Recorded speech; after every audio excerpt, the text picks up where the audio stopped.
Hello 3D modelers. In this video we're going to be defining a 2D toolpath. So make sure that you have your setup highlighted that we did in the last video. And we're going to come up to 2D and select 2D contour.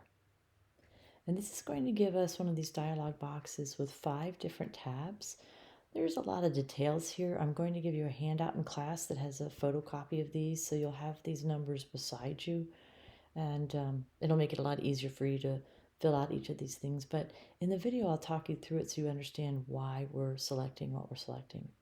All right, so here we are in the first tab, which is the tool, and we will select our tool from our document. So there's our 1/8 inch flat end mill. And so because we defined that tool, these other entries are populated by what we had defined in the tool. So that makes that easy.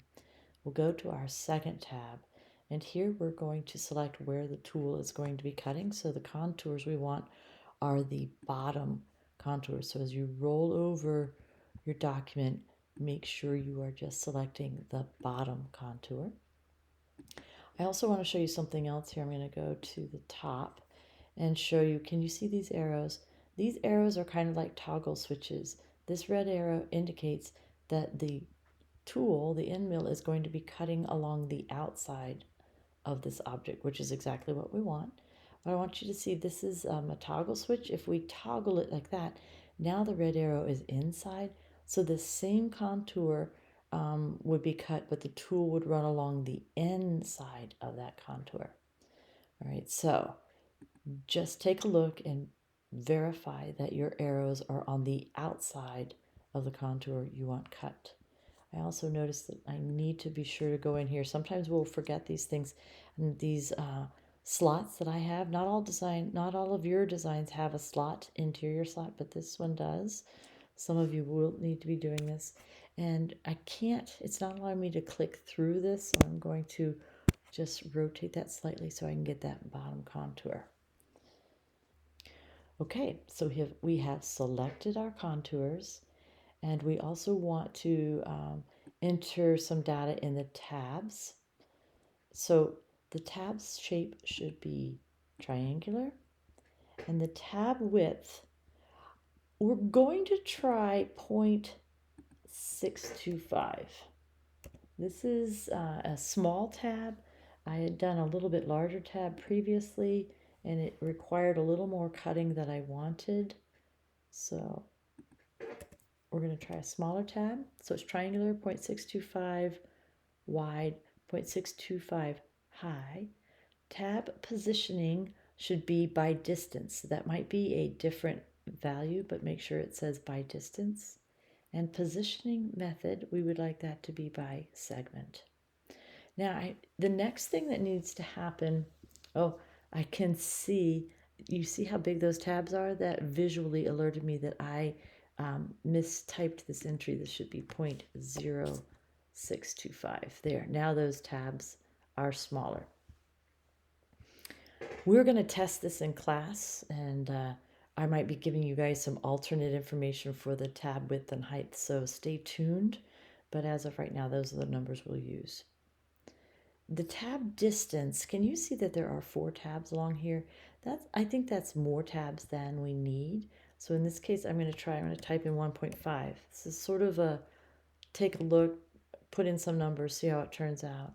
So this gives me 3 tabs along the side and 1 on each end. I can see on these objects there's a tab there, and on that point, and I can see through there's a tab there. So that's 3 tabs for that one object. Looking over here, this has 3 tabs on that side, 2 tabs on this side. I think that is small enough that it would be okay if it had 2, but I'm just going to show you this so you can see what you might need to be doing. I entered tab distance of 0.175. This object has 4 tabs. That's nice. This one still has 3, 1, 2, and that one's see-through there. This has still got 3 on the sides, so that's the same. So that would work fine. That's actually what I would choose, so I don't have too much finished work to be doing. I want to show you, we'll go one more step so you can see what might be too far. So I've got 2 inches.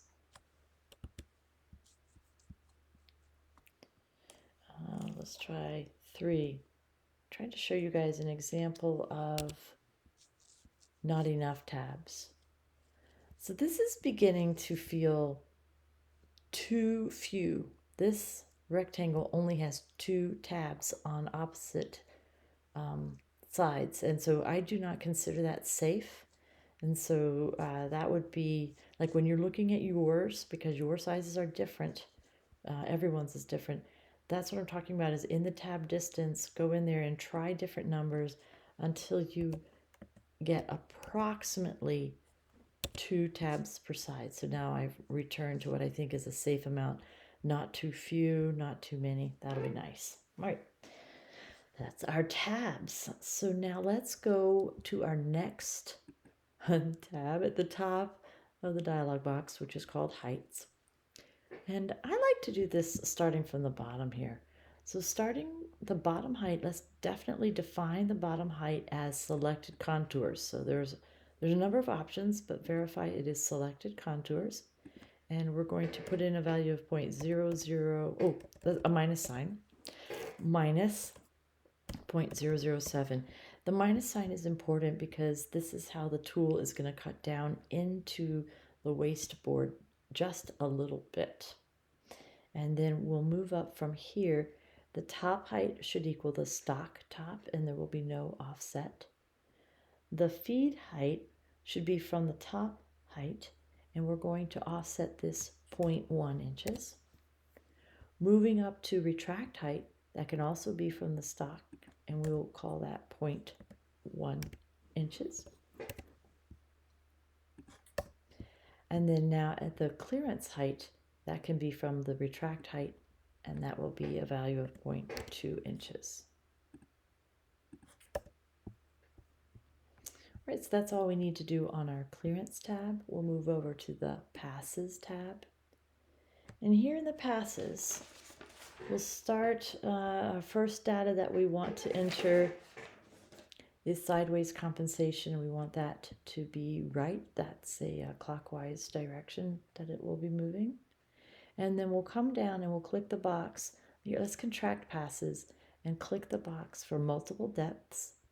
And for the multiple depths, let's come into the roughing, maximum roughing distance.